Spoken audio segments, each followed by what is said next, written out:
Hello everyone, welcome to this video. In this video, we are going to discuss most expected questions of science. So we are going to start with the chapter 1, which is chemical reactions and equations. तो पहले question से start करते हैं. So the first question is which of the following is an example of displacement reaction? So इनमें से कौन सा एक displacement reaction है? So first है MgCO3 टूट कर क्या बन रहा है MgO प्लस CO2 बन रहा है, राइट. तो ये एक तरह का क्या है, एक तरह का डिकम्पोजिशन रिएक्शन है. ठीक है, यहाँ पे पूछा किसका है, डिस्प्लेसमेंट रिएक्शन का पूछा है. ठीक है, तो डिस्प्लेसमेंट रिएक्शन का एग्जांपल खोज लेते हैं हम लोग. ये वाला सेकंड वाला जो दिख रहा है, हाइड्रोजन और ऑक्सीजन मिलकर वाटर बन रहा है, तो ये कॉम्बिनेशन रिएक्शन का एग्जांपल हो जाएगा. और यहाँ पे पूछा है डिस्प्लेसमेंट का, तो आयरन है, आयरन में कॉपर सल्फेट मिल रहा है, सो ये आयरन सल्फेट बना रहा है, फेरस सल्फेट बना रहा है. आयरन कॉपर को डिस्प्लेस कर दिया और यहाँ पे आ गया. ठीक है, तो ये एक तरह का डिस्प्लेसमेंट हो रहा है. So the correct answer of number 1 question will be option C. Ferrous iron है, आयरन कॉपर सल्फेट के साथ मिलकर आयरन सल्फेट बना रहा है और कॉपर निकल जा रहा है. ठीक है, क्योंकि आयरन जो है वो ज़्यादा रिएक्टिव है अ, इससे कॉपर से. ठीक है, रिएक्टिविटी सीरीज में. तो डिस्प्लेसमेंट रिएक्शन का एग्जांपल हो जाएगा option number C. Next question, when dilute sulfuric acid is added to zinc powder in a beaker, evolution of a gas observed, the gas is. So जब sulphuric acid को zinc powder में mix करते हैं तो जो gas निकलता है वो गैस कौन सा होता है, हाइड्रोजन गैस होता है. हाइड्रोजन गैस होता है. तो ये वाला याद रखना है कि हम लोग का सल्फ्यूरिक एसिड जब भी जिंक पाउडर में मिक्स करेंगे तो जो गैस इवॉल्व होगा that will be hydrogen gas. Next question, the substances formed as a result of chemical reactions are called. ऐसा सब्सटेंस जो केमिकल रिएक्शन होने से फॉर्म होता है उसको क्या बोलते हैं, प्रोडक्ट बोलते हैं, right. So the correct answer will be product. Next question, CaCO3 is not a chemical formula of which of the following. तो इनमें से कौन सा में CaCO3 नहीं होता है. सो CaCO3 मार्बल में होता है, ठीक है, लाइमस्टोन में भी होता है, चॉक में भी होता है. ये सब भी क्वेश्चन अलग तरीके से आ सकता है, लेकिन यहाँ पे पूछा है इसमें नहीं हो सकता है, नहीं होता है तो माटी यानी कि सॉइल में नहीं होता है. ठीक है, मिट्टी में नहीं होता है. Next question, which of the following is an example of double displacement reaction. So first question में displacement reaction का एग्जांपल पूछा था, इसमें पूछ रहा है डबल डिस्प्लेसमेंट रिएक्शन का एग्जांपल. तो इसमें जो पहला ऑप्शन दिया है वो दिया है डिस्प्लेसमेंट रिएक्शन का. ठीक है, ये देख के पता चल रहा है कि जिंक इससे इसको कॉपर को डिस्प्लेस करके कॉपर सल्फेट के देगा जिंक सल्फेट बना रहा है. सो ये डिस्प्लेसमेंट रिएक्शन का एग्जांपल है. यहाँ डबल डिस्प्लेसमेंट पूछ रहा है, सो डबल डिस्प्लेसमेंट का एग्जांपल हो जाएगा ये वाला. यहाँ पे क्या हो रहा है, देखो सोडियम बेरियम की जगह ले रहा है और सोडियम का जगह बेरियम ले रहा है, तो यहाँ पर डबल डिस्प्लेसमेंट हो जा रहा है. ठीक है? तो यहाँ से NaCl और BaSO4 बन रहा है. ठीक है, और ऑप्शन सी किसका एग्जांपल है, ऑप्शन सी है कॉम्बिनेशन रिएक्शन का एग्जांपल. ऑप्शन डी किसका एग्जांपल, ऑप्शन डी भी क्या है, कॉम्बिनेशन रिएक्शन का एग्जांपल है. ठीक है, इसको इस तरह से करना है क्वेश्चंस को. नेक्स्ट क्वेश्चन है, the chemical reaction in which two or more reactants combine to form only one product. तो दो और या जो दो से ज्यादा क्या होता है, रिएक्टेंट्स को मिलकर एक ही प्रोडक्ट बनता है, उसको क्या बोलते हैं, उसको कॉम्बिनेशन रिएक्शन बोलते हैं. ठीक है, सो इसका करेक्ट आंसर कॉम्बिनेशन होगा. ठीक है, दो या दो से ज्यादा मिलकर क्या बना रहा है, एक ही प्रोडक्ट बना रहा है, तो वो होगा combination reaction. Next question, the calcium oxide which is obtained due to thermal decomposition of calcium carbonate. Thermal decomposition of calcium carbonate से जो कैल्शियम ऑक्साइड बनता है उसको क्या कहते हैं, सो उसे क्विक लाइम कहते हैं. ओके, क्विक लाइम कहते हैं, याद रखना है तुम लोगों को. Next question, the chemical reaction in which only one reactant breaks down into two or more products. तो एक रिएक्टेंट है वो ब्रेक होकर दो या दो से ज्यादा प्रोडक्ट बना रहा है, तो ऐसा रिएक्शन को क्या बोलते हैं, कॉम्बिनेशन, तो डिकम्पोजिशन रिएक्शन बोलता है. ठीक है, डिकम्पोजिशन में क्या होगा, टूटेगा. ठीक है, वियोजन अभिक्रिया, तो इसमें क्या होगा, टूटेगा, टूट कर एक से क्या बनेगा, एक से दो या दो से ज्यादा बनेगा, प्रोडक्ट दो से दो से ज्यादा होगा और रिएक्टेंट जो होगा वो सिर्फ एक ही रहेगा. ठीक है, मतलब इसमें टूटना हो रहा है, वियोजन हो रहा है. नेक्स्ट क्वेश्चन, तो इसमें क्या हो रहा है, देखो when 2 gram lead nitrate powder is heated. ये क्या हो रहा है, लीड नाइट्रेट पाउडर हीट कर रहा है in a boiling tube brown coloured gas, so यहाँ पे ब्राउन कलर गैस बोलते समझ जाना कि नाइट्रोजन डाइऑक्साइड यहाँ पे रिलीज होगा, NO2 रिलीज होगा, ठीक है। तो इसका याद रखना है। ब्राउन कलर गैस इवॉल्व होने की बात करेगा अगर लीड नाइट्रेट से, समझ जाना है कि NO2 का बात कर रहे हैं, ठीक है। ब्राउन कलर का होता है NO2, ये याद रखना है। When water is electrolysed hydrogen and oxygen gases are form, which of the gases contains more. तो इनमें से हाइड्रोजन और ऑक्सीजन फॉर्म होता है कब, जब वाटर को इलेक्ट्रोलाइज किया जाता है। अब इसमें से कौन सा ज्यादा फॉर्म होता है, तो हाइड्रोजन ज्यादा फॉर्म होता है, ठीक है। हाइड्रोजन गैस जो है वो ज्यादा फॉर्म होता है ऑक्सीजन से, ऑक्सीजन कम होता है। ये बात याद रखना। नेक्स्ट है when white silver chloride escape direct sunlight change of colour occurs, ठीक है। तो अगर सिल्वर क्लोराइड को डायरेक्ट सनलाइट में रख देंगे तो कलर में चेंजेस आएगा। वो क्या चेंजेस होता है, तो सिल्वर क्लोराइड जो होगा वो ग्रे कलर का हो जाएगा, ठीक है। Next question, a solution of potassium iodide is added to lead nitrate. Potassium iodide है, लीड नाइट्रेट में मिक्स कर रहा है, और was the colour of precipitation form. So इसको याद रखना पड़ेगा, इसके लिए दूसरा कोई नहीं, कलर वाला वाला क्वेश्चन सब याद रखना पड़ेगा, ठीक है। इसमें दूसरा कोई ऑप्शन नहीं है, कंसेप्ट इसमें नहीं है। इसमें क्या है, पोटेशियम आयोडाइड अगर लीड नाइट्रेट में मिलाएगा तो क्या होगा, जो सॉल्यूशन फॉर्म होगा वो येलो का होगा, ठीक है। जो प्रेसिपिटेशन फॉर्म होगा एक्चुअली वो येलो कलर का होगा। ये बात तुमको याद रखना पड़ेगा, ठीक है। There is no other option. The chemical reaction in which heat is absorb, ऐसा केमिकल रिएक्शन जिसमें हीट एब्जॉर्ब होता है, हीट एब्जॉर्ब होने वाले केमिकल रिएक्शन को एंडोथर्मिक बोलता है। जिसमें हीट इवॉल्व होता है, जिसमें हीट रिलीज होता है, उसको एक्सोथर्मिक बोलते हैं, ठीक है। ये बात याद रखना।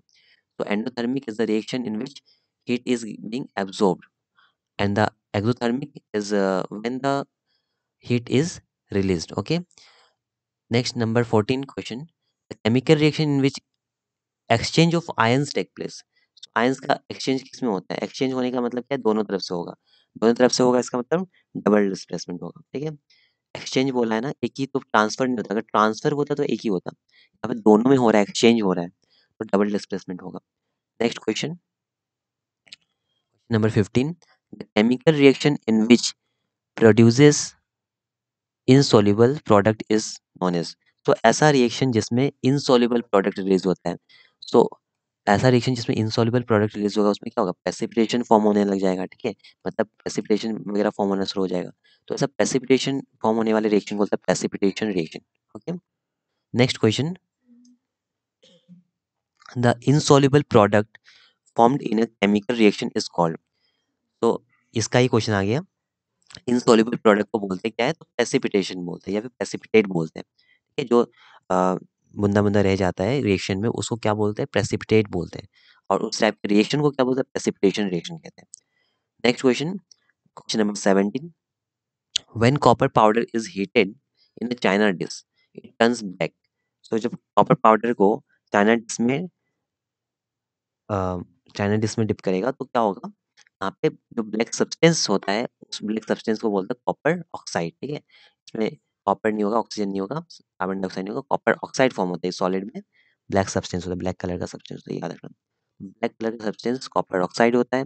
कॉपर पाउडर जब हीट करता है चाइना डिश में तब जाके वो ब्लैक में कन्वर्ट हो जाता है, ठीक है। नेक्स्ट क्वेश्चन है, which of the following is not the redox reaction. Redox reaction क्या होता है, जिसमें हाइड्रोजन का मतलब रिडक्शन और ऑक्सीडेशन दोनों सेम टाइम पे होता है, एट द सेम टाइम अगर होता है तो उसको बोलता है रेडॉक्स रिएक्शन, ठीक है। लेकिन इसमें से कौन सा नहीं है पूछ रहा है।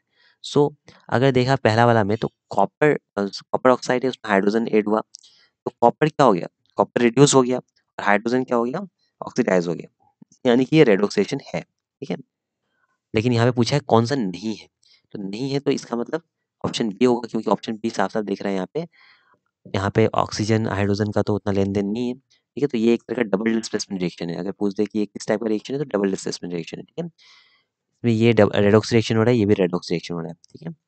Next question number 19, which of the following is an antioxidant. इनमें से एंटीऑक्सीडेंट कौन सा है, सो इनमें से एंटीऑक्सीडेंट होता है नाइट्रोजन गैस, आपको याद रखना है, nitrogen gas is an antioxidant, ठीक है। नेक्स्ट क्वेश्चन है, zinc plus sulphuric acid gives zinc sulphate and hydrogen. इसमें क्या हुआ देखो, जिंक ने क्या किया, हाइड्रोजन को निकाल दिया और खुद जाकर बैठ गया, तो जिंक सल्फेट बन गया। और हाइड्रोजन गैस निकल गया ना, तो ये एक तरह ट्रांसफर हुआ है कि नहीं, जिंक यहाँ से इसको डिस्प्लेस कर दिया।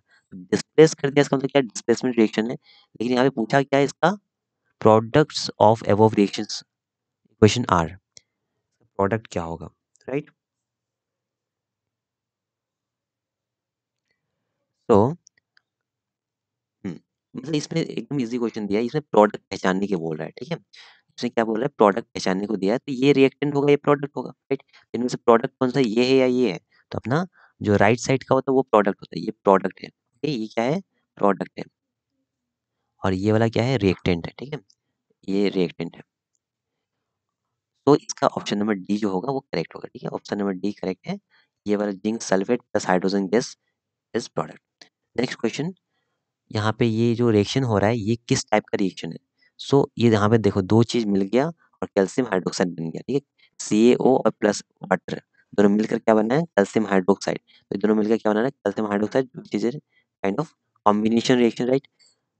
नेक्स्ट क्वेश्चन नंबर 22, तो यहाँ पे ये जो रिएक्शन दिया है किस टाइप का रिएक्शन है, FeO3 plus 2Al gives this, ठीक है, तो इस किस टाइप का रिएक्शन है, देखो यहाँ पे आयरन क्या किया, आयरन को एल्युमिनियम हटा दिया, एल्युमिनियम ने आयरन को हटाया, तो एक तरह का डिस्प्लेसमेंट हुआ, so this will be A displacement reaction.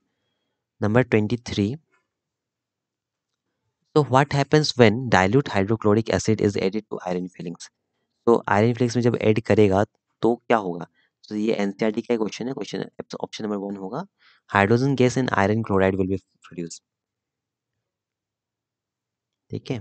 सो यहाँ पे हाइड्रोजन गैस और आयरन क्लोराइड फॉर्म होगा अगर हम लोग क्या करते हैं, जब हाइड्रोक्लोरिक एसिड को आयरन फिलिंग्स में ऐड करेंगे तो आयरन क्लोराइड बन जाएगा, ठीक है, क्योंकि यहाँ पे आयरन है, आयरन क्लोराइड बन जाएगा, आयरन क्लोराइड, और हाइड्रोजन गैस इवॉल्व होगा, सिंपल सा बात है। यहाँ पे देखो क्या हो रहा है, हाइड्रोजन हाइड्रोक्लोरिक एसिड है यानी कि HCl है, राइट, HCl में क्या हो रहा है, HCl का H जो है वो रिलीज हो जाएगा, हाइड्रोजन गैस बन के रिलीज हो जाएगा, ठीक है, और यहाँ का जो क्लोरीन है और यहाँ का जो आयरन है ये दोनों मिक्स होकर आयरन क्लोराइड बनाएगा, समझ में आ रहा है।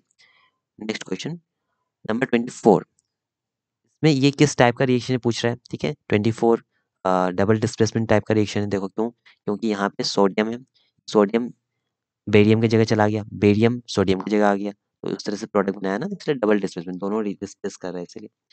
Next, which of the following is not a exothermic chemical reaction, इनमें से कौन सा एक्सोथर्मिक नहीं है, तो इसमें से देख रहा है हम लोग कि एक्सोथर्मिक वो होता है जिसमें हीट रिलीज होता है, लेकिन नंबर डी में क्या हो रहा है, हीट देना पड़ रहा है, देखो यहाँ पे साफ साफ लिखा है नंबर डी में हीट देना पड़ रहा है, तो ये तो एक्सोथर्मिक नहीं हो सकता, क्या बाकी सब क्या है, एक्सोथर्मिक होगा, लेकिन ये जो नंबर डी है उसमें हीट देना पड़ रहा है यानी कि ये एंडोथर्मिक होगा, okay. Number 26,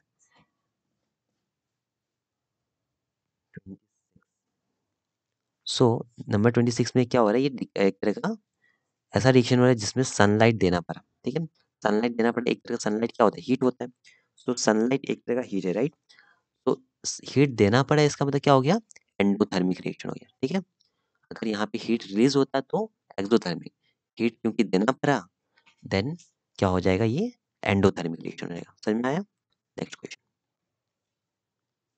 which of the following reaction is used in black and white photography, तो ये जो है ये तुमको याद रखना पड़ेगा, जो ब्लैक और व्हाइट फोटोग्राफी के लिए जो अभी ऊपर केमिकल रिएक्शन पढ़ा वही रिएक्शन करना पड़ता है, ठीक। What happens when lead nitrates react with potassium iodide, so जब लीड नाइट्रेट पोटेशियम आयोडाइड के साथ रिएक्ट करता है सो येलो प्रेसिपिटेट फॉर्म करता है, अभी थोड़ा देर पहले पढ़ा था, ठीक है, तो ये तुमको याद रखना है कि येलो प्रेसिपिटेशन फॉर्म होता है, पोटेशियम नाइट्रेट भी फॉर्मेशन होता है, कब, जब लीड नाइट्रेट रिएक्ट करता है पोटेशियम आयोडाइड के साथ में, ओके। तो ये चैप्टर 1 रहा, इसी तरह चैप्टर 2 का भी मैं बना दूंगा video, so I hope this video is going to help you. Thanks for watching the video.